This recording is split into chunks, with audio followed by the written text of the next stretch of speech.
Hello नमस्कार, कैसे हैं आप सब। उम्मीद करती हूँ सब मस्त होंगे, व्यस्त होंगे, स्वस्थ होंगे। और दोस्तों, पिछले कुछ दिनों से हम जानने की कोशिश कर रहे हैं कि 2021 क्या लेकर आया है अलग अलग 12 राशियों के लिए। तो इसी क्रम के अंतर्गत आज हम बात करने वाले हैं तुला राशि के लिए, यानी कि लिब्रा के लिए तुला राशि में क्या है, हम आज ये जानने की कोशिश करते हैं इन कार्ड्स के माध्यम से। और देखिए, जो फर्स्ट पाइल है, यहाँ पर मैंने ऑलरेडी पाइल्स ले लिए हैं।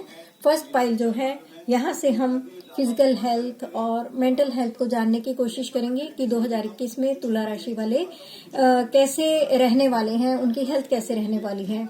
और साथ ही उनके लिए कुछ रेमेडीज भी मैं साथ साथ में बताती जा रही हूँ। मेरी सभी राशियों में मैंने हर सेक्शन के लिए कोई ना कोई रेमेडी जरूर सजेस्ट किया। आप ध्यान से देखेंगे तो आपको वहां पर मिल जाएगा। सेकंड जो पाइल है, यहाँ पर हमने उनके फाइनेंसिस को देखने की कोशिश की है कि लिब्रा राशि यानी कि तुला राशि, उनके फाइनेंसिस कैसे रहेंगे, कहाँ से क्या कैसे होगा, कैसे मैनेज करना है। अगर कहीं पर उनको कुछ प्रॉब्लम है तो उसके लिए उनको क्या करना चाहिए, ये सब सॉल्यूशन देने की कोशिश की है। उसके बाद हमने थर्ड सेक्शन में उनके रिलेशंस, उनकी लव लाइफ, उनकी मैरिड लाइफ को जानने की कोशिश की है, और जो पॉसिबल उनके लिए आउटकम निकल कर आता है वो जानने की कोशिश की है। और लास्ट और इम्पॉर्टेंट मेरे लिए जो हमेशा से होता है, स्पिरिचुअलिटी। ये भी अपने आप में एक बहुत महत्वपूर्ण सेक्शन होता है, जहां पर आपको जानने और समझने का मौका मिलता है कि अध्यात्म में आप कहाँ पर हैं, आपको कैसे चलना है। और इनमें से आप किसी भी विषय में, यहाँ तक कि स्पिरिचुअलिटी के अपना आप कोई पाथ पर हैं, आप आगे बढ़ना चाह रहे हैं लेकिन नहीं बढ़ पा रहे, या आप जानना चाहते हैं कि क्या ऑब्स्टेकल है, कैसे निकलना है, आपका क्या स्थान है, आप कहाँ पर हैं, तो ये सब जानने के लिए आप कभी भी अपना एक रीडिंग सेशन बुक करवा सकते हैं। और यह रीडिंग सेशन जो है पेड रहेगा, और चार्जेस जो हैं बिल्कुल नॉर्मल से चार्जेस हैं, बिल्कुल अफोर्डेबल हैं। तो हम पहले जानने की कोशिश करते हैं कि तुला राशि वालों की हेल्थ कैसे रहने वाली है।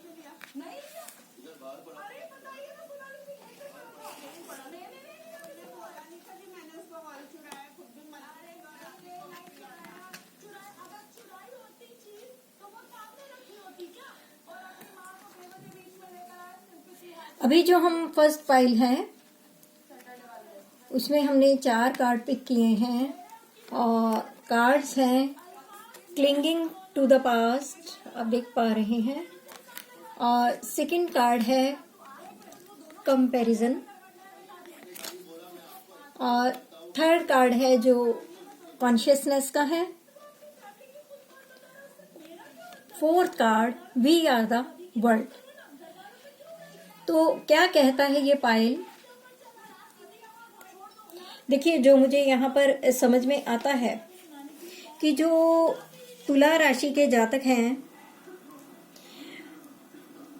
उन्हें लगता है कि पास्ट में कुछ कड़वे अनुभव हुए हैं। क्लिंगिंग टू द पास्ट, उनको पास्ट में कुछ कड़वे अनुभव हुए हैं।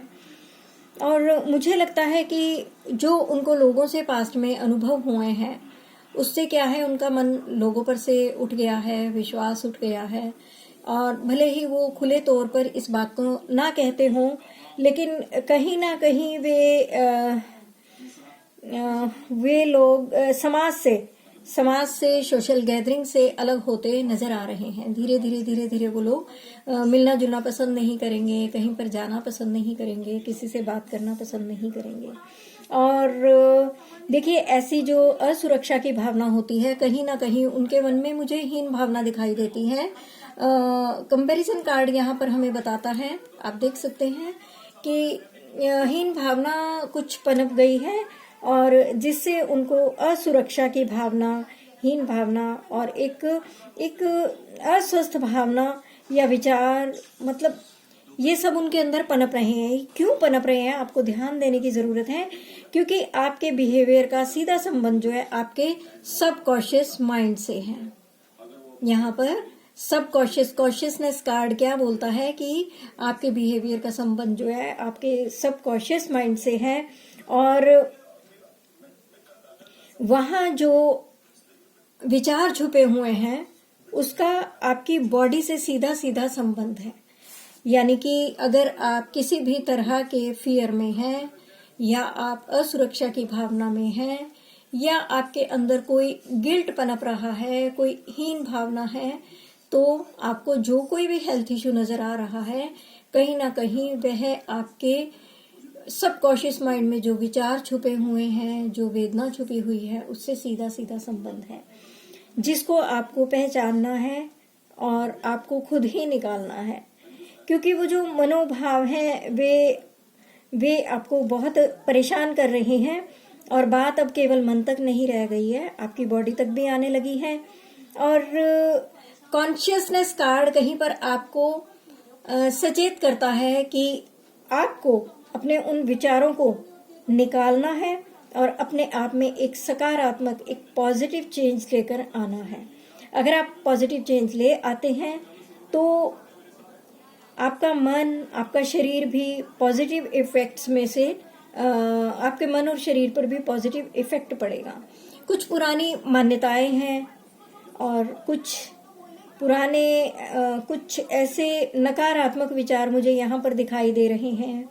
कुछ गिल्ट, कुछ शेम, कुछ आपराधिक भावना या हीन भावना, जो कुछ भी आपके मन में है, जिस किसी भी चीज के कारण, किसी भी विचार के कारण आप अटक गए हैं और आप कुछ अपने शरीर में तकलीफ देख रहे हैं, शारीरिक या मानसिक, उसका सीधा संबंध इन बातों से है।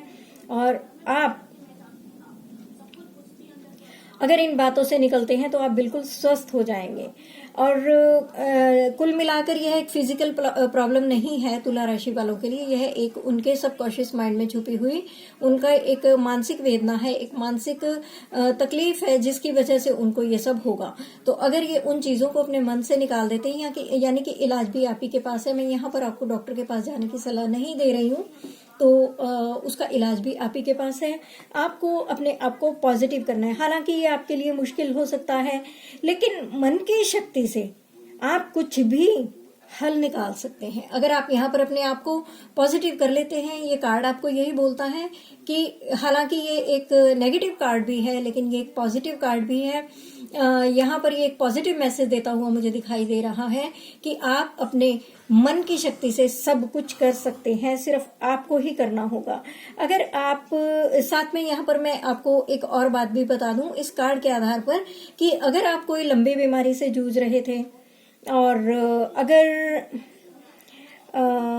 यहाँ पर यही मुझे नजर आता है कि अगर आप किसी लंबी बीमारी से जूझ रहे थे तो साल के अंत आते आते आप उस बीमारी से निकल जाएंगे। हालांकि 6-7 महीने, 8 महीने आपके लिए थोड़ा, अगर फिजिकल बॉडी की बात करें कि आप किसी परेशानी को देख रहे हैं, वो आपको 6-7-8 महीने आपको फेस करनी पड़ेगी, लेकिन आखिर में आप उस बीमारी से निकल जाएंगे। यहाँ पर मुझे इस कार्ड से, इस पूरे पाइल से ये संकेत मिलता है कि आपको, या फिर ऐसा भी हो सकता है कि आपको किसी रिश्तेदार से कोई इन्फेक्शन या कोई ऐसा रोग हो सकता है। वैसे भी अभी कोविड का समय चल रहा है, तो आपको थोड़ा दूर रहना चाहिए।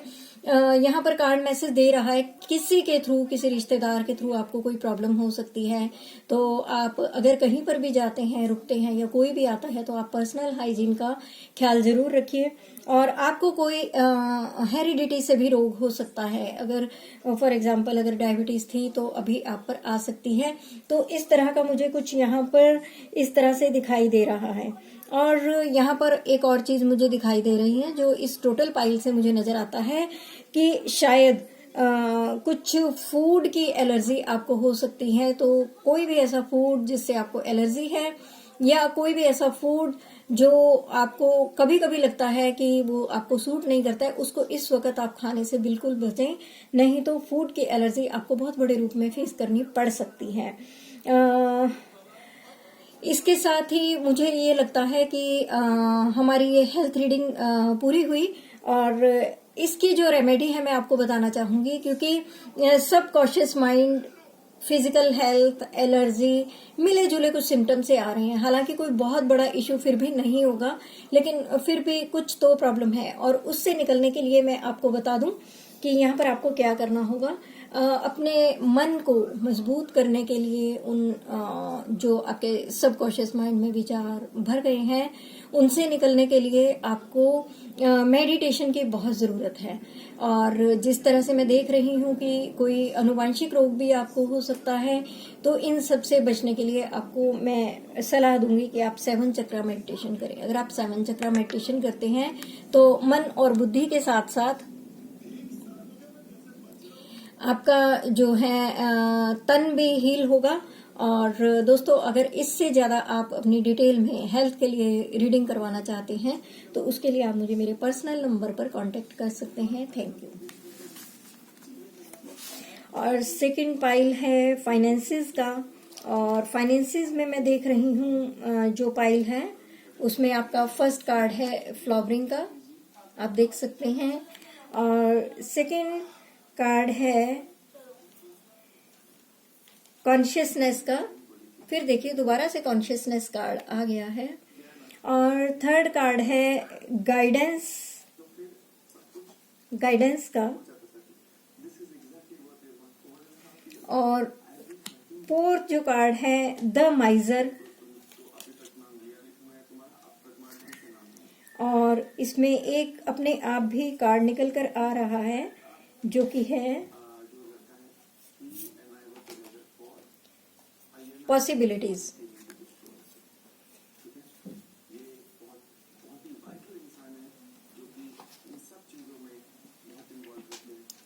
Flowering, consciousness, guidance, the माइजर and possibility. तो क्या बोलते हैं ये कार्ड? तो जहां तक मैं देख पा रही हूँ कि हालांकि आपके फाइनेंसेस जो हैं सारा साल अच्छे रहने वाले हैं, अच्छे रहेंगे आपके फाइनेंसेस, लेकिन फिर भी आप पैसा जो है सोच समझ कर खर्च कीजिए। क्योंकि जहां पर आपने ना बचाया, अगर आपने देखा कि हाँ फाइनेंसेस अच्छे हैं, कोई प्रॉब्लम वाली बात नहीं है और चलो अपने खुला खर्चा करते हैं, कोई प्रॉब्लम नहीं है, ये ले लेते हैं वो ले लेते हैं, जहां आपने पैसा ना बचाया, हो सकता है कि जरूरत पड़े, और जरूरत पड़ने पर आपको कहीं से भी कोई हेल्प नहीं मिलेगी, यहाँ पर आपका अपना ही पैसा काम आएगा। इसलिए इस बात को ध्यान रखिए। और वैसे भी एक समय जो ये जो चल रहा है, यहाँ पर सभी के फाइनेंसेस जो है इस समय स्टक हो चुके हैं और इतनी अच्छी इनकम लोगों की नहीं है। बहुत सारे लोगों को बहुत सारी तरह की प्रॉब्लम है पैसों को लेकर। तो ये भी बात जाहिर सी है कि अगर आपको वाकई में ही जरूरत पड़ती है तो आपको कहीं से हेल्प मिलने की कोई संभावना नजर नहीं आती, क्योंकि 1 साल से ऊपर 1 साल लगभग होने को चला है और सभी को फाइनेंसिस की दिक्कत है। तो आपको पैसा जरूर बचाना होगा। और मुझे ऐसा लगता है कि आप किसी की बातों में आकर आप यहाँ पर दिखाई देता है, ये कार्ड हमें बताता है कि कोई बड़ी डील कर सकते हैं, और जहां आपने डील की आपका पैसा फंसेगा और आपके हाथ कुछ नहीं लगेगा। तो आप इस साल कोई बड़ी इन्वेस्टमेंट, कोई बड़ी डील करने से बचिए। हालांकि कहीं पर मुझे ऐसा भी लगता है कि जो तुला राशि के जातक हैं उन्हें पैतृक संपत्ति मिलने के योग हैं। हो सकता है उन्हें अपने उनके जो फादर हैं उनकी तरफ से उन्हें कोई प्रॉपर्टी मिले, कोई घर मिलने के, या कुछ ऐसा उनको मिलेगा, उनको प्रॉपर्टी मिलने के योग दिखाई दे रहे हैं। लेकिन यहाँ पर ये कार्ड हमें इन्फॉर्म करता है कि आप किसी भी नाजायज डील से बचें। यानी कि अगर कोई मजबूरी में बेच रहा है, अगर किसी की कोई मजबूरी है या बहुत कम दाम में बेच रहा है, तो आपको पहले सोचना चाहिए कि वो इतने कम दाम में क्यों बेच रहा है। अगर आपने किसी की लाचारी का, मजबूरी का फायदा उठाकर उस डील को किया, तो यहाँ पर भी आपके हाथ कुछ नहीं बचेगा और आपको कुछ बचेगा नहीं। और ये आपका यहाँ पर मुझे दिखाई दे रहा है कि शायद कार्मिक भी क्रिएट हो सकता है। अगर कार्मिक क्रिएट हो गया तो आपके लिए बहुत प्रॉब्लम हो जाएगी। उस एक छोटी सी डील की वजह से आप जाने कहाँ कहाँ अटकने वाले हैं। तो आप लालच में आकर कोई भी डील मत करें। और यहाँ पर साल का अंत आते आते मुझे ये दिखाई देता है कि जो तुला राशि के जातक हैं उनके जो फाइनेंसेस हैं उनको साल के अंत में आते आते लगेगा कुछ स्टेबिलिटी लगेगी अपने फाइनेंसेस में, और उनको इनकम के एक से ज्यादा चांस, एक से ज्यादा सोर्स भी प्राप्त हो सकते हैं। कुल मिलाकर तुला राशि वालों के लिए जो पूरे पाइल में मेरे को नजर आता है वो ये कि फाइनेंसेस अच्छे रहेंगे, लेकिन उनको लालच नहीं करना है। ये मास्टर की है फाइनेंसेस के लिए कि उनको लालच में आकर कोई भी डील नहीं करनी है और पैसा व्यर्थ में नहीं उड़ाना है, कोई बिग इन्वेस्टमेंट नहीं करनी है। अगर इन छोटी छोटी बातों का आप ध्यान रखते हैं तो मुझे लगता है कि आपका सारा साल बहुत अच्छा जाएगा। Thank you. इसी के साथ अगर आपने कोई फाइनेंसेस को लेकर या अपनी जॉब को लेकर या आपकी मनी कहीं स्टक हो गई है, कहीं पैसा अटक गया है, आ नहीं रहा है, तो इस बारे में अगर आपने कोई रीडिंग करवानी है तो आप कभी भी रीडिंग करवा सकते हैं। You are always welcome. इसी के साथ हम देखेंगे कि उनकी लव लाइफ कैसी जाने वाली है। लव लाइफ के लिए अगेन माइजर कार्ड आ रहा है और नेक्स्ट कार्ड है उनका गाइडेंस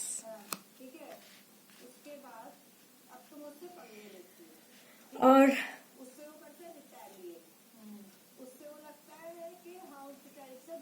एक्सपीरियंसिंग।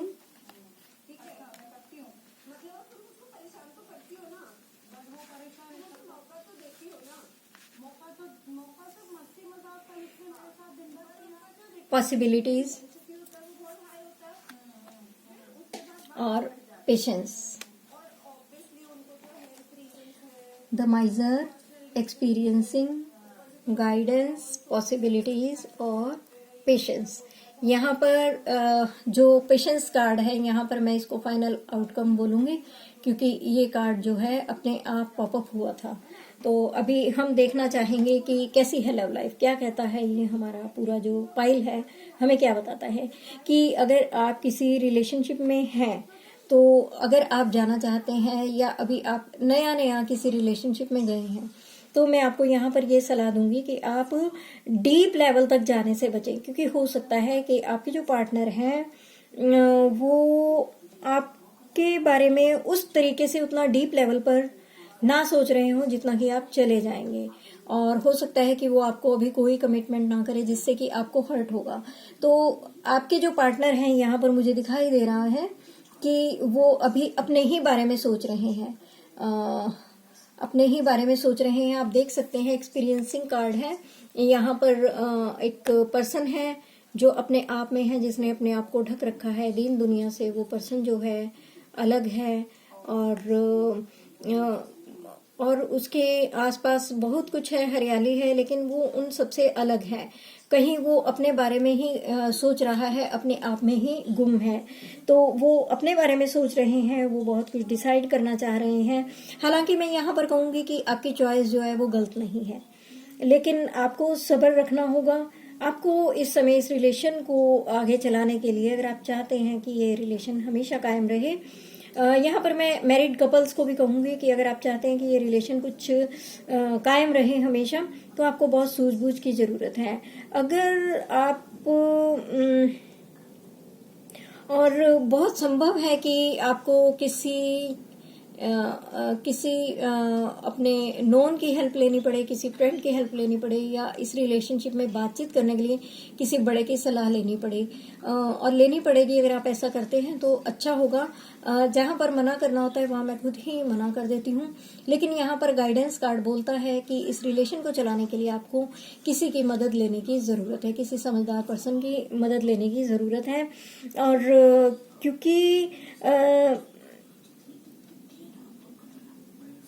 और मैं देख पा रही हूँ कि अक्टूबर, नवंबर और दिसंबर में काफी कुछ आप दोनों के बीच में बेहतर होगा। पॉसिबिलिटीज कार्ड हमें काफी कुछ बताता है कि बहुत कुछ बेहतर होगा, लंबी लंबी बातें होंगी और कमिटमेंट भी आपके पर्सन आपको देंगे। और प्यार में आपको, क्योंकि अभी काफी कुछ सीखना और समझना है, जो लेवल आपके पर्सन का है अभी वो लेवल आपका नहीं है, तो वो बहुत सोच समझ के स्टेप लेने वाले हैं और आपको लंबा इंतजार कराने वाले हैं। आप अधीर ना हो, बेचैन ना हो, और इस रिश्ते को जल्दी से वाइंड अप करने की कोशिश ना करें तो बेहतर होगा। आपको यहाँ पर मैं एक टिप भी देना चाहूंगी कि आप हमेशा ऑनेस्ट रहें अपने पार्टनर के साथ, अपने पर्सन के साथ ऑनेस्ट रहें, लॉयल रहें, और आपकी जो विश्वसनीयता है, यानी कि आप जो उनके सामने अपनी इमेज बनाएंगे, आप जो उनके सामने अपनी जो आप उनके सामने अपनी छवि बनाएंगे, तो उसके आधार पर ही वो आपको आगे नेक्स्ट लेवल तक लेकर जाएंगे, आप उनके बराबर में बैठ पाएंगे। साथ ही में आपको अपने इस रिलेशनशिप में आपको एक्टिव रहना होगा, तभी ये जो रिश्ता है आपका वो नेक्स्ट लेवल तक जा पाएगा। और यहाँ पर पूरे पाइल से एक और बात मेरे को जो समझ में आती है वो ये कि पास्ट में तुला राशि के जातकों ने जो अपने किसी रिलेशन पर इन्वेस्टमेंट की है, मेहनत की है, तो अब उनके लिए यहाँ पर एक गुड न्यूज निकल कर आती है कि वो जो है आराम से बैठकर अब अपना सफलता का, कहते हैं ना, मेहनत का फल चखने का टाइम उनका आ गया है। Thank you. इसी के साथ अगर आप किसी अपने लव रिलेशनशिप में, पर्सनल लाइफ में, अपनी मैरिड लाइफ में किसी भी तरह की अगर कोई परेशानी देख रहे हैं, तो इसके लिए आप पर्सनल एक रीडिंग सेशन बुक करवा सकते हैं, जो कि पेड होगा और चार्जेस कोई बहुत ज्यादा नहीं है, बहुत नॉर्मल से चार्जेस हैं, जो कि आपको जब आप कॉल करेंगे तो आपको बता दिया जाएगा। Thank you. इसी के साथ जो मेरा एक लास्ट कार्ड जो हमेशा मैं अपनी रीडिंग में रखा करती हूँ, ऑर्डिनरीनेस, आप नाम देख सकते हैं, ऑर्डिनरीनेस।